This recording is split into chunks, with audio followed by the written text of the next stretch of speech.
O Senhor esteja convosco. Proclamação do Evangelho de Jesus Cristo, segundo Lucas.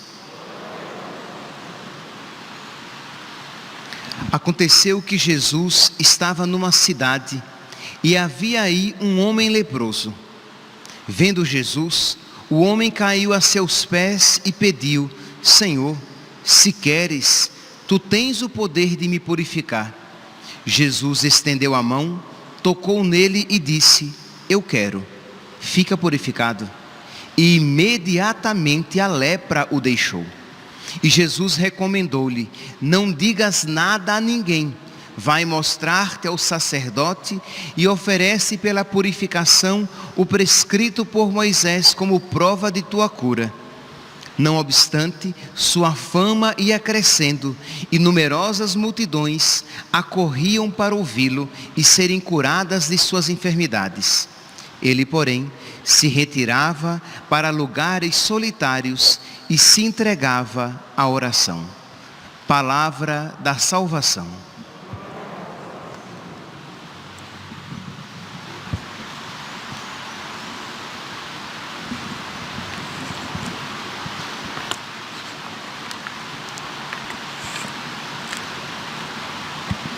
Caríssimos irmãos e irmãs, no Evangelho de hoje, Jesus se encontra com um leproso e ele age de uma maneira muito particular, muito diferente, de uma maneira esperada para um judeu, porque o leproso ele deveria sempre estar à distância das pessoas saudáveis para evitar o máximo do perigo de um contato físico, porque se alguém esbarrasse ou tocasse em um leproso, se tornaria impuro como ele. E diz então que este leproso se aproxima de Jesus, cai aos seus pés, isto é, ele tem uma aproximação real de Nosso Senhor, e Nosso Senhor não se afasta dele, muito pelo contrário. Diz então que o leproso cai aos seus pés e diz: Senhor, se queres, tu podes curar-me. E Jesus disse: Eu quero, e tocando-o, o curou. É interessante aqui que Jesus quis tocá-lo, mas com Jesus se deu algo diferente. Enquanto com o leproso, quando nós tocamos no leproso, a sua impureza vem a nós. No caso de Jesus, a sua pureza foi ao leproso, e o leproso ficou curado. E diz então que Jesus, logo depois disso, diz aqui no versículo 16, Jesus, porém, se retirava para lugares solitários e se entregava à oração. E nós poderíamos nos perguntar: por que Jesus se entregava à oração? Vamos agora tomar este acontecimento real, histórico, e fazer agora uma aplicação espiritual dele para a nossa vida. Por que então que Jesus, meus irmãos, ele se retirava e se punha em oração? Jesus se colocava em oração para nos dar o exemplo da importância da oração, para que ele também possa nos tocar. Meus irmãos, nós temos várias impurezas. Olhamos no Evangelho de hoje, nós ouvimos aqui a respeito de a lepra. Mas nós conhecemos uma outra impureza infinitamente pior, que é a impureza do pecado. Pois bem, quando Jesus dá este exemplo, ele se afasta e se retira em oração, ele está nos mostrando que a oração é um lugar privilegiado do seu toque. Quando nós damos espaço para Deus na nossa vida, na oração, nós tornamos possível o quê? Que Jesus toque a nossa alma e transfira para nós os seus sentimentos, e transfira para nós a sua pureza, e transfira para nós o seu coração. Isto é, da mesma maneira que Jesus, ao tocar o leproso, não foi a lepra que tocou Jesus, não foi a lepra que contaminou Jesus, mas Jesus que purificou o leproso, comunicando-lhe a sua pureza. Quando nós nos colocamos em oração, nós tornamos possível que Jesus toque a nossa alma, que Jesus toque a nossa alma quando ouvimos a sua palavra. Sim, porque, imagine, todos vocês estão aqui ouvindo a palavra de Deus. Aqueles que acompanham pelas redes sociais estão ouvindo a palavra de Deus. Mas por que é que a palavra de Deus a uns toca mais profundamente, a outros mais superficialmente e a outros sequer toca? Porque aqueles que têm contato com o nosso Senhor na oração, aqueles que têm oração diária, eles adquirem uma sensibilidade espiritual, de modo que o encontro com o Senhor se torna mais eficaz, se torna mais profundo. Imagine, estamos todos aqui na igreja, todos iremos participar do santíssimo sacrifício, da oração mais perfeita e mais santa que se pode realizar aqui na terra, porque é a oração do próprio Filho ao Pai, a nossa oração, a oração redentora. O que existe de mais santo, de mais sagrado, e que pode existir, agora acontecerá. Mas uns se deixarão tocar pela graça de Deus, outros participarão desta missa, como de outras missas já participaram, quando na verdade uma única missa já é suficiente para nos santificar por toda a vida.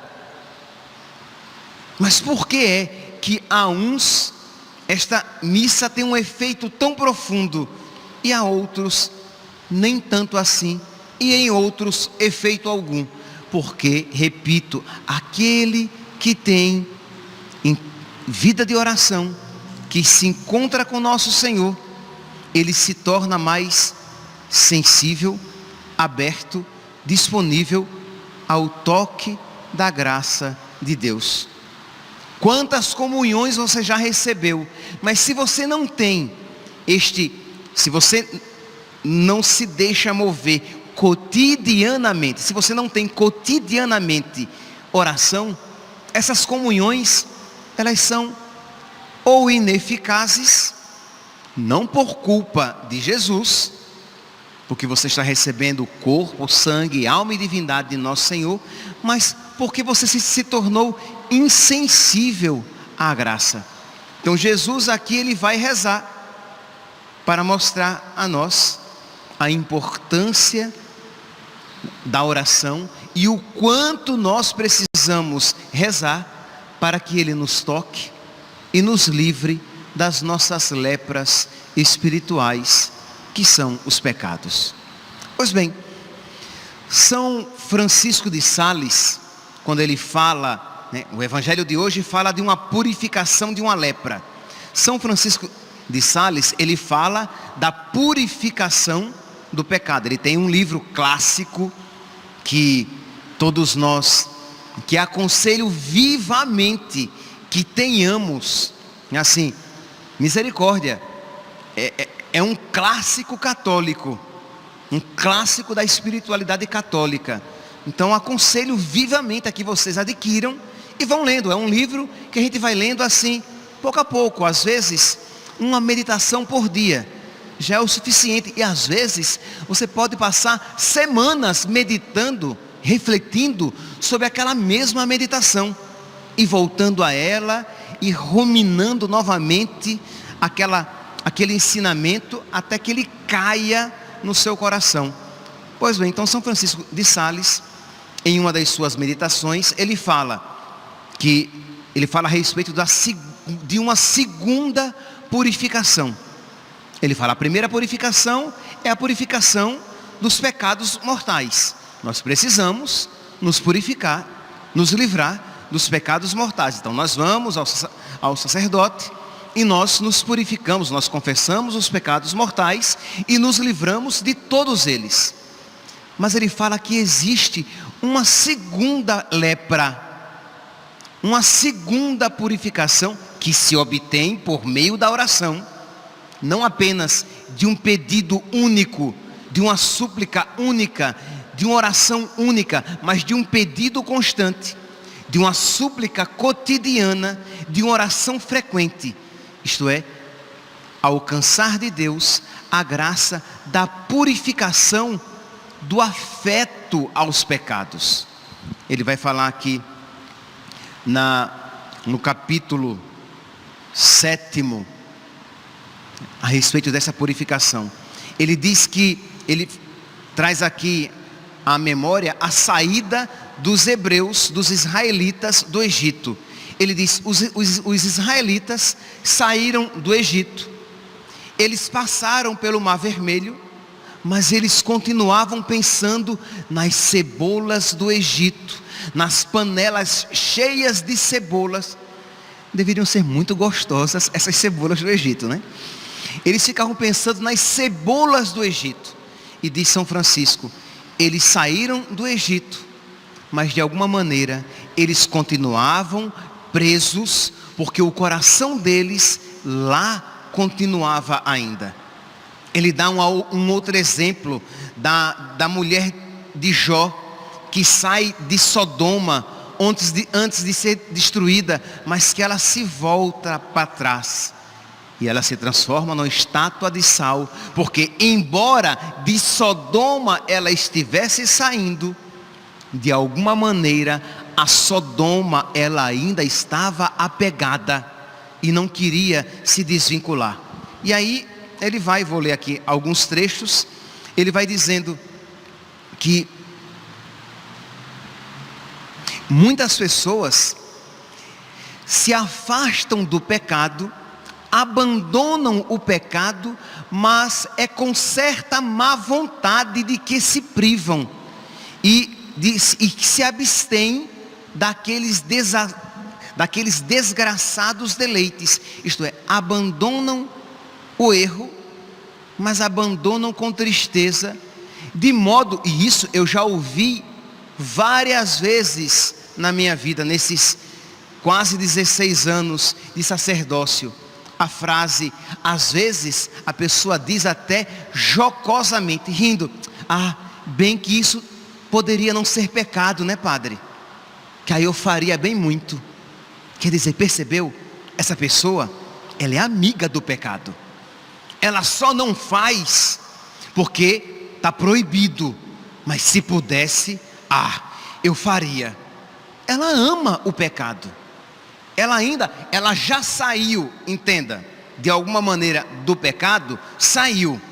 Ela confessou, ela rompeu, ela não faz mais, mas se não fosse pecado, eu faria. Então aqui, meus santos, está aqui esse coração seduzido pelo pecado. Eu ouvi uma história uma vez, faz muito tempo, eu era seminarista, de uma tribo que cometia a antropofagia, né, que comia gente, que comia crianças. E um homem que tinha se convertido, mas a gente vê que o coração dele ainda não tinha sido modificado. Ele velho, agonizando, morrendo. E aí o sacerdote diante dele perguntou: o que de verdade você queria agora? Ele disse: de verdade, eu queria uma sopa de dedinho de criança. Mas eu sei que é pecado. Percebe? Quer dizer, ele nunca conseguiu se desligar totalmente, porque, meus santos, o pecado, quando entra numa alma, ele cria, ele deixa as suas digitais, Ele nos prega com as suas garras, de modo que essa libertação, ela precisa ser combatida, quer dizer, esta luta, este combate, precisa ser travado a cada dia. Senhor, converte o meu coração. Senhor, coloca em mim os teus desejos. Coloca em mim, Senhor, a tua vontade. Ensina-me, Senhor, a amar a tua vontade. Porque senão você se confessa, você diz o ato de contrição, eu prometo, com a vossa graça, nunca mais pecar, mas você diz com desgosto. E Deus vê o nosso coração. E Ele vê que embora a sua boca diga, e embora aquilo já seja,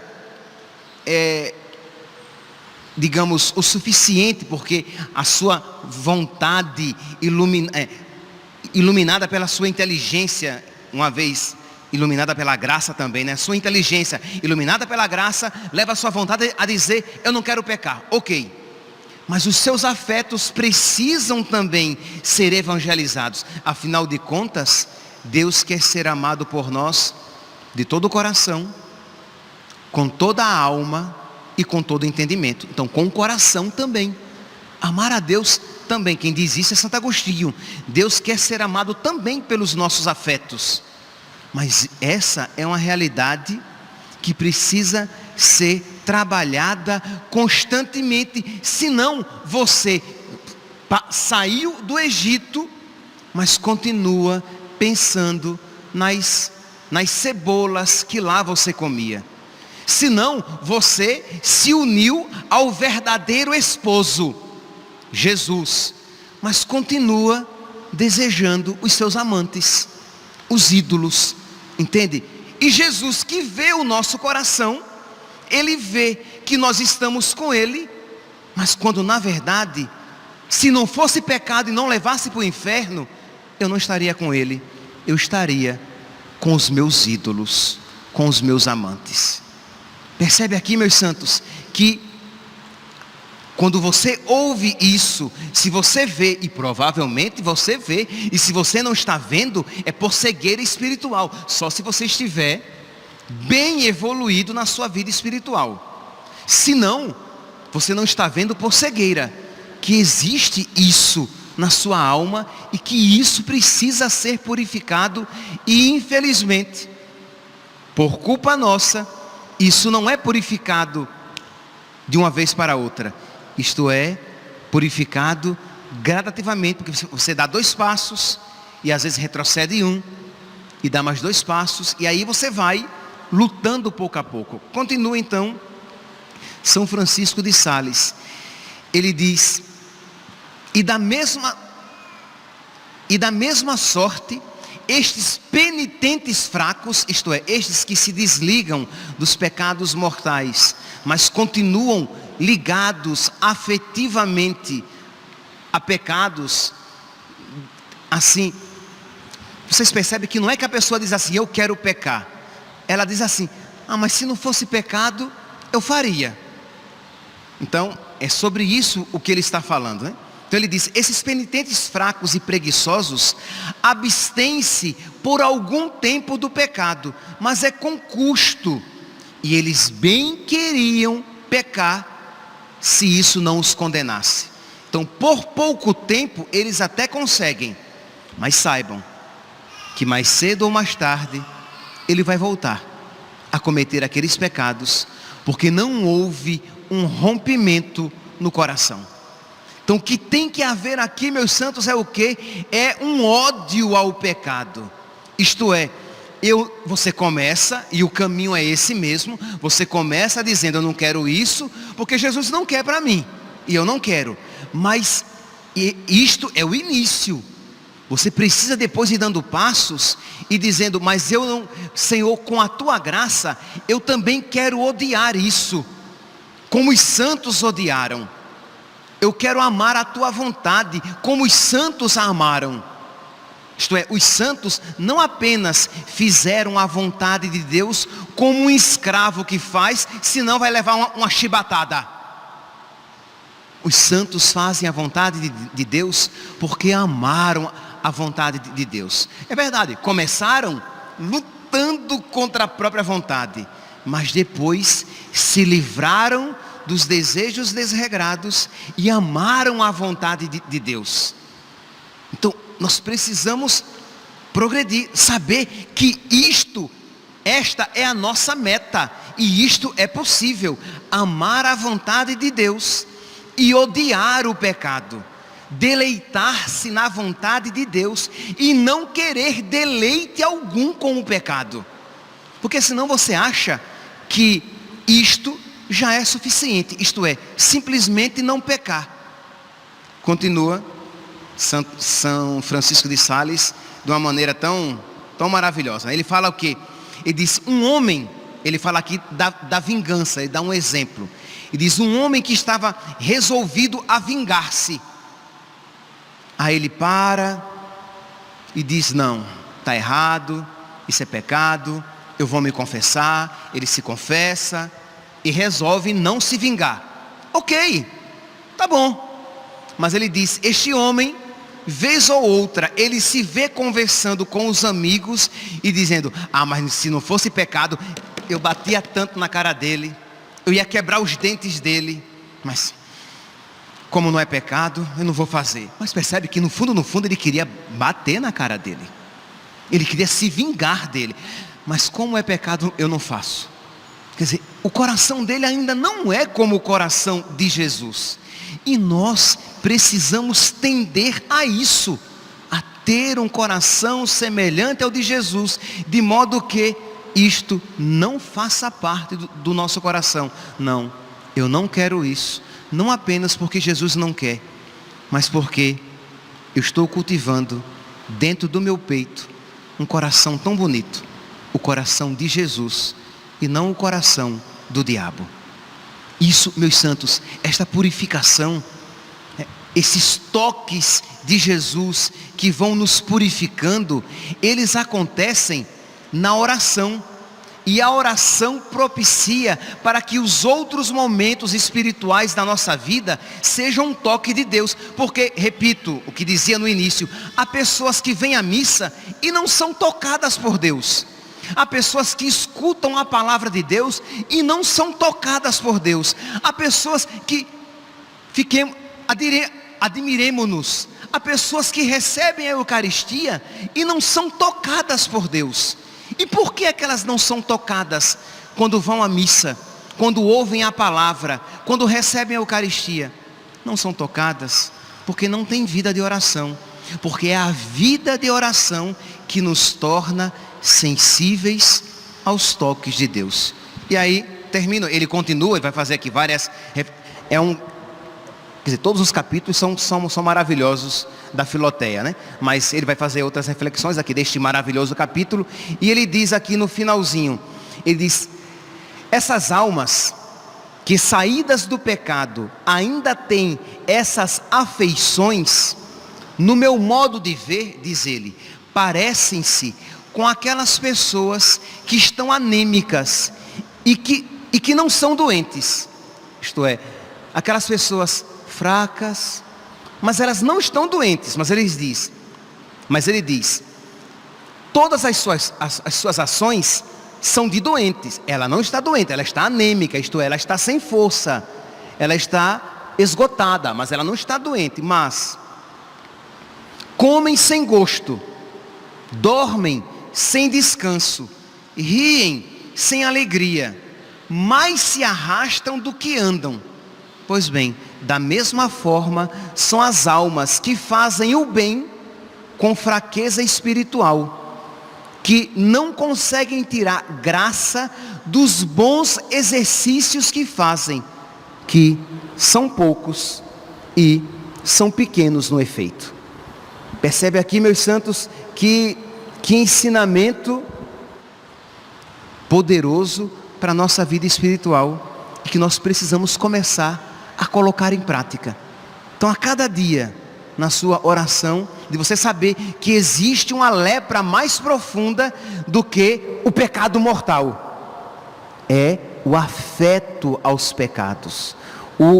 O o desejo, nós poderíamos dizer, de não radicalidade.